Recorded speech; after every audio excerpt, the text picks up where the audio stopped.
Now we are going to discuss about the new photodiode as well as the phototransistor. Now, as the word photo has come, obviously it would be somewhere related to the light. So let's see what it is. So first we will discuss with the photodiode.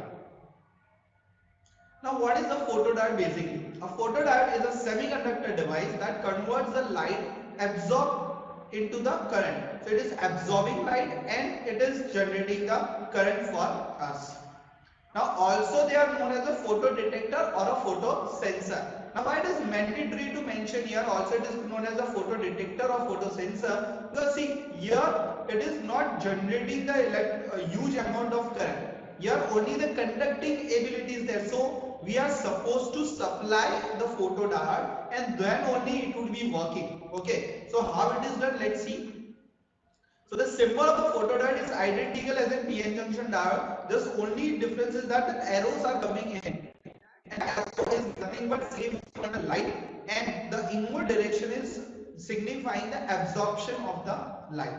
In the practical world, you can see that how the photodiode is looking. Okay. So now photoelectric effect. What is photoelectric effect? A phenomena in which electrically charged particles are released from or within the material when it is absorbed the electromagnetic radiation. Now in our case, electromagnetic radiation is nothing but the photons. Now how it is done? So you can see that this atomic structure is there, and what is happening when a photon is there, and that is nothing but the electromagnetic radiation form. It is a generalized form word used for it. So when it dashes with this electron, what happens? It gives the sufficient energy for that electron to knock out from its orbit.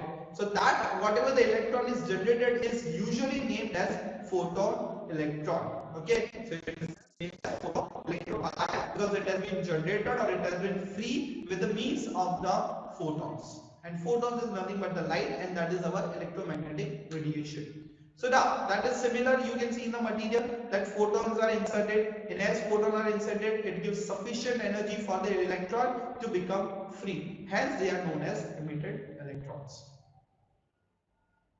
Now, which are the materials that are used in the construction of photodiode? Now, the photodiode basically uses the indirect band gap of semiconductor in its construction. Why? Because end of the day we require what? Electrons in nature. So we know that indirect band gap. So the indirect band gap are example silicon, germanium. Then we have got the multiple, that is indium, gallium arsenide, that is INGS, and then we have got indium arsenide, antimonide also. Okay, so these are the materials that can be utilized to build the photodiode. Now let's see the construction of the photodiode. This is a little bit fabrication is different than the usually what we have studied till date, but the basic concept is same. You can see that P region, between P and N region, you can see that depletion region is in green color. Okay, and you can see the two terminals. See, we have got two terminals basically, anode and cathode. So you can see that the cathode is connected to the N region, and from the P region, that is blue part, a silver point is there, that is nothing but your anode. Okay, so we have connected both cathode and anode. Now you can also see that there is a silicon nitride coating done there. Now what is done such that more absorption is there from that part of it. Okay, so the diffusion mass of SiO2 is also there. Okay, now you can see that entire that part, we can also see that as only the junction is exposed to the radiation. Okay, else other portion is a glass of material and is painted black and it is metallized in nature. Okay, so why are we making this arrangement? We are making this arrangement such that the capping that is there, it can absorb more amount of the radiation from the light. Okay, so this is the reason why we have fabricated and we have coated it, and this is the construction of the photodiode. Now you can see that in the next part we will see the working of the photodiode, and it is very simple. Basically photodiode is made to work in the reverse bias. As reverse bias is there, we know that P would be connected to the negative terminal and N would be connected to the positive terminal. And usually what happens in the PN junction diode, when it is in reverse bias, the depletion width increases. So naturally the depletion width has increased. And now what is happening, as the depletion width has increased, this minority carriers are still there in your p type, that is nothing but the electron. Now the electron will move towards this depletion region, but that would be generating only a small leakage photodiode, that whatever the photons are inserted on this depletion with, that will give the sufficient energy to break down the electrons or break down the covalent band of the electrons. So as the photons is inserted on it, the covalent bonds are break, and because of that we are getting this electron that is flowing. Okay, so in reverse bias, depletion width is increasing. In this photon we have already discussed that how photon is generating actually electrophoton. That is the same way here it will break down the covalent bonds and a flow of electron will start flowing through it. That is the only reason we are dealing with the reverse bias of the photodiode. Now after that, the applied voltage supplies energy to the minority carriers but doesn't increase the number, so the light is used to the source to increase the charge carrier. So what is happening? As you are supplying more, what is happening? The depletion width is increasing, but it is not sufficient amount of the electrons are generated. So to enough sufficient amount of electrons to be generated, what we are doing? We are providing the photons, and that photons will break the valence band. Okay, so that the same thing you can see that in this band theory. In this band theory, you can see that in the photo generated hole. Okay, how it is done? That electron hole pairs are there. Okay, in the depletion width, and what is happening? The photons is inserted on it, and this photon will break down and it will free that electron. So you can see that photo generated electron is there, and you are getting a photo generated hole at the bottom. This is all happening in the depletion width only. Okay, it has nothing to do with the p and n type region. Okay, so this entire process of photoelectron generation is within that depletion region. After that, you can see the characteristics of the photodiode. Now we know that it is in reverse bias, so it would be definitely in the third quadrant. Okay, from this you can see that as the intensity I is standing for the intensity of light. So dark current means whatever the current is flowing throughout the photodiode at whether no photons is inserted on it or in the absence of the light. Okay, so that would be a small leakage current. Now as you are increasing the intensity, more the intensity of light, more the photons are inserted, more the photons are inserted, more the breakdown of the covalent bond, and more the covalent bond is broken down, more electrons you are getting, and that is nothing but the flow of your current. Okay, so you can see that as intensity increases, the current is also increasing. So now, what are the application of that? It is used in the smoke detector. Second, it is used in the photo sensor.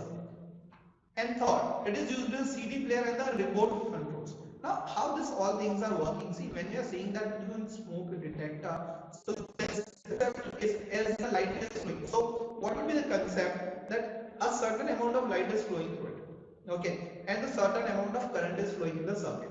Now, as the smoke comes, the density of the photons that would be inserted on this photodiode would be less, and there would be difference in the current, and this current difference is utilized as a smoke detector. Same is as the photo sensor, the amount of the intensity of the light varies the current, and that varying current would be utilized somewhere in the application. And which are those applications? You have got it, the CD players and the remote controls. Now the next part is a very similar type. It is a photo transistor. So instead of diode, you will be using your transistor. So basically, what is a photo transistor? Again, was basically first proposed by William Shockley in 1951. It is a device that is able to sense the light, alter the current flowing between the collector and the emitter. We know that we have got this type. Okay, so we have got this collector, we have got this emitter, and this is our actual base. So usually what is saying, it allows the sense the light and alter the current flowing from this emitter, that is nothing but the collector, to emitter. Okay, so this base is there, and this base is actually nothing but the photosensitive area. So you can now just imagine the diagram. See, there is the symbolization. Symbolization is almost similar as a normal NPN transistor. Okay, but here the base is missing. Instead of base, what is they have shown? They have showed that arrow, and that arrow we now know that it is nothing but the light falling on the base. So on the base sensitivity with respect to the light, the flow of the current from collector to emitter is decided. Other diagram you can see that it is a practical how the phototransistor will be look like. Now, so photodiode has generally the larger base and collector areas with base mostly left disconnected. We know that why it is disconnected because the light would be flowing on the same. So you can see that we have got this NP and connections. So NP, you can see that the N-type substrate also there. So that is collector. Okay. N, that is symbolized and it is taken out the metal contact, that is emitter. And base, you can see that it is not connected anywhere. Okay. So base is directly, you can see that the arrows from the light rays are there. So as the more light rays are generated, more electrons are generated and more electrons will be generated and the flow would be completed. The basic principle and the working would be always same. Just the way of representation in the NPN is changing. Why? Because you have got here the combination of the two PN junction. Okay. So this is how the working would be then in the photo transistor. Now you can see that the application of the phototransistors are then used in the light controlling and detection, same as the photodiode. It is used in the punch card readers. So what happens? Punch card readers means, for example, when light source is there, your holes would be there. Okay. So if the light is passing through that hole and you are getting some detection there, so the ideal that condition would be there. But if any opaque thing is there in between, what would be there? Light would be not passing and your detector, that is now at present your phototransistor, would not detect it. This is the how the logic is used in the punch card readers.